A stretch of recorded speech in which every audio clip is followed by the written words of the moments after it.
trying to skirt around their, because they had, were supposed to test you, etc. Do you remember how you went back to it for the first time? Yes, I just did. I mean, yeah, it's a crazy thing. Was there remorse? Was there? Yeah, I mean, so the thing that's so difficult to explain, because it like... Or was there elation? So just like, thank God, I missed this so much. I don't know. Well, yeah, I mean, the first time that I, got high again after that, I just, remember I just felt relaxed, right? I just felt like my whole body just felt relaxed, and it was somewhat pleasant. I was not at that point yet real upset about it, because I thought I could, I didn't know that I couldn't use a little bit, right? That's, everybody thinks, they can, you can get a little high. You don't have to be high all day, every day again. You don't have to go back to, that lifestyle and what you're doing, going to the pawn shop every day and trying to, right, literally stealing things from anybody, Did you immediately just go back to wanting to be high all day, every day? Yes, yeah. The second you do, you go right back to it. Wow. So, the thing that is so difficult, I think, for people to understand about addiction is it really is. There's a lot of talk about how it's a disease, and a lot of people say, no, it's ridiculous, just stop drinking or stop getting high. That's absurd. But there's something, in your DNA, in your biological makeup, essentially, that gets triggered. And the thing that people always ask, especially if they, when they're hearing stories of how bad it gets, is they're like, how can you just keep doing that? And it really becomes a biological need on the same level as sustenance. I mean, if you are starving, you do what you need to do to eat. And it's the same type of biological need. It's not a mental thing of like, this is what I want to do. This is the behavior I want to perpetrate. This is who I want to be as a person. But you can't, again, if you're starving and you're in a place where you can go get food, you are going to go get food, Right. And it really becomes on that type of instinctual level, which is why it's so difficult for people to kind of break that cycle. Once you do, then you have a chance. When you start again, that it becomes, a problem, is it just triggers that. But do you remember how you got introduced to it? So I, again, was a very curious person, and I'm always the type of person who wants to figure stuff out for myself. I remember, I have a very vivid memory of when I was in, I think, 5th grade or whatever, and they had the people come and talk to your school about drugs. And don't do drugs, they're bad. And there's a person there who says, I did drugs and it was bad, don't do drugs, There's that type of an assembly. It was not DARE, but it's the equivalent type of thing that my school offered. And they had everybody raise their right hand and, repeat a pledge that I promise never to do drugs, in my life, blah, blah, blah, blah, blah. And I have a very vivid memory of like holding my hand up, but only mouthing those words. Because I knew, not that I wanted to do drugs, I was in 5th grade, but I knew this is bullshit. They're trying to sell us a line of bullshit. Because here's all these people who do drugs, and here's all, why would people do them if they're exclusively bad? Because the story I'm being told at this time when I'm a child, of course I'm a child, so that's the only story they expect a child can understand, right? Is that drugs are terrible, don't ever do them. And I'm like, yet people do them. So I'm only getting half the story here, and I don't understand what would make somebody want to do that, but in my 5th grade mind, I don't want to break this pledge, right? So I'm not going to actually say the words. Wow. That's an interesting thing to be cognizant of making that decision as like a 10-year-old, or 11-year-old. Yeah, I don't, yeah. And I was so afraid of breaking that pact. That's the thing that's so strange, right? Is it's like that's the thing that matters, not the actual substance of what the pact is about, right? Right. But yeah, I just knew that there was something that I was missing, and I was like, I don't want to do drugs. I don't know anything about them, but I know that there's something here that I'm not, being told. And I don't want to say this now and then regret having said it later because I'm breaking this vow that I'm making with my school in assembly in the gym, But I always a very curious person, and I basically just wanted to try everything. So in high school, I used to always say I'll do anything twice, because the first time I may not do it right or get the full experience properly or whatever. I never heard anyone, you always hear, I'll try anything once, but I never heard someone say I'll do anything twice. No, that was how I felt. I'll try anything twice. Wow. Well, it's like, this is a terrible analogy, but, when you are in a relationship, early on in a relationship, your first sexual experience you have with a partner is never as good as the second one. Oh, yeah, absolutely. Right? Because you're figuring everything out. So, yeah. And so that was kind of what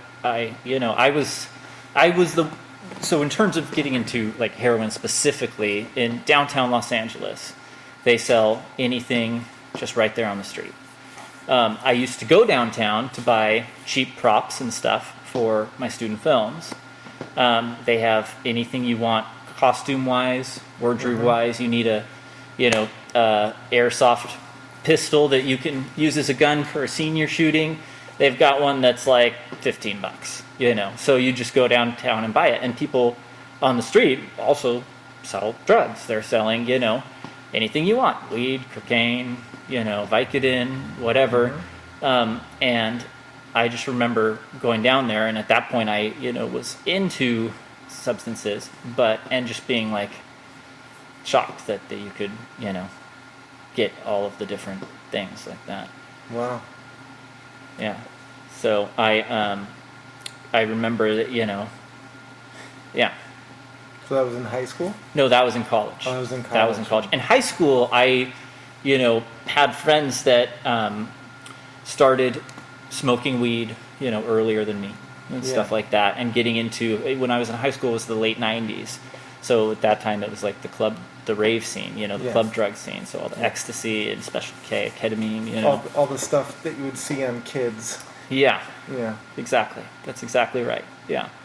So that's that was the stuff that was big at the time. And, I just want to experience everything. So I still, when I'm by myself and I'm hiking, a hiking song I sing is Casper, the friendly ghost, the dopest ghost. Yeah. that movie, because I grew up skateboarding, and there was lots of famous skaters in that movie. Oh yeah. And I was like infatuated with that movie. Like, okay. I've had my fair share of experimentation, stuff like that. Not to super extremes, but I've always had an infatuation with it. Like, I've always had the thought of like, well, heroin must be absolutely incredible because people are willing to give up an awful lot to enjoy it. Yeah, because people do it all the time. And that's the reason why I will never touch it. I'm like, if it's that good that it will take you down, right, then it must be really great. Yeah. So, No, that's I think a more rational mindset too. But I again never really had that mindset. Well, there's positives and negatives to everything. I agree. People who will look at, especially a topic of drugs, with any sort of strict absolutes, is not someone that I feel I can really trust their opinion on it. Yeah. Because you have to be able to, I think you have to be able to admit that there is this unbelievable positive to it. That is right. It's Nightblade.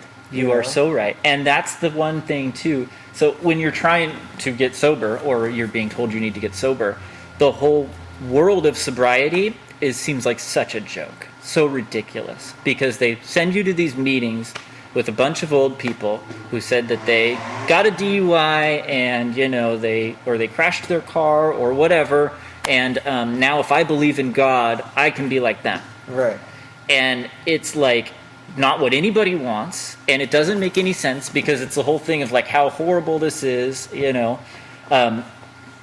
when you're first starting out, you're just thinking, I'm not like these people at all, and also very few addicts who are deep in addiction believe in God or have spirituality to them that's strong, Right. That goes. Even if you did, a lot of times that goes away because you are seeing horrible things and you're doing horrible things. So you lose a lot of that sense. You certainly don't typically think of yourself as a good person. So if you have that kind of spirituality, you think you're screwed anyway or whatever. But so was your first experience with it something that you were introduced to by someone, or was it literally that you went down to go buy some props and someone said, you want some of this, and you're willing to just try anything twice, so you buy it? So the first thing that so it was my first introduction to mind-altering substances was more the former, where, I had friends who were smoking weed and I kind of didn't want to get into it. I was a little bit, I think, nervous about the whole deal, and I was a good student in high school. I felt like I felt like the cool kids in high school were partying now, and then they're going to work hard the rest of their life. They're going to be, doing whatever they're doing, manual labor, flipping burgers, whatever, and the rest of their life because they're blowing school. They're not going to college. They're not getting a higher education. I was very arrogant in high school, but this is how I felt. And I thought, I'm going to work hard now and then party the rest of my life. And, of course, that's now I've been sober for 15 years, so that's not exactly what happens as far as that goes. But that was, how I felt. So I had friends who were into it. I was a little bit nervous, and then eventually just my curiosity kind of got the better of me. I wanted to try it. And before I even, tried, the first drug I ever did was Special K, actually. Wow, you went to there instead of like, not to like marijuana. No, not to marijuana. That was later. Yeah. Wow. Yeah. But not, my experiences were more just traditional stuff. But, yeah. I definitely was, it's only something I haven't done in probably 10 years. But even then, I would be something I would only do. It took me about 3 or 4 years to fully absorb a psychedelic experience. Sure. But yeah.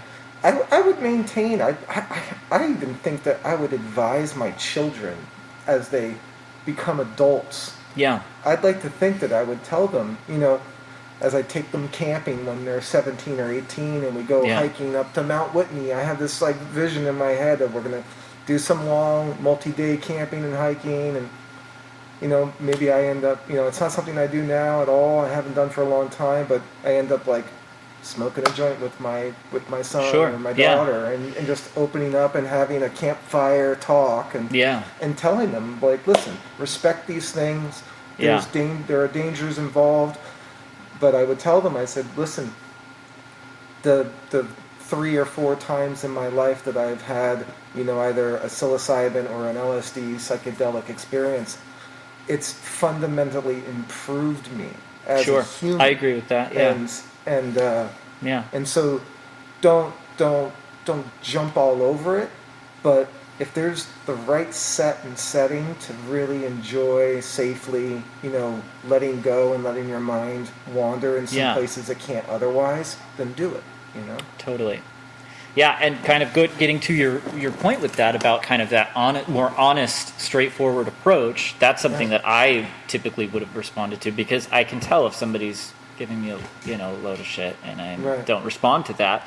And when I actually did get clean, it was because the second time I went to treatment, it was a facility that was like no nonsense, right? No, they were very straightforward. They weren't here to, pamper you. It wasn't posh. It was like a, very basic place. And they were like, gave you the straight scoop, basically. And I remember being like one of my early days in there, one of the activities that we were all doing is like, they wanted us to make pro and cons lists, right?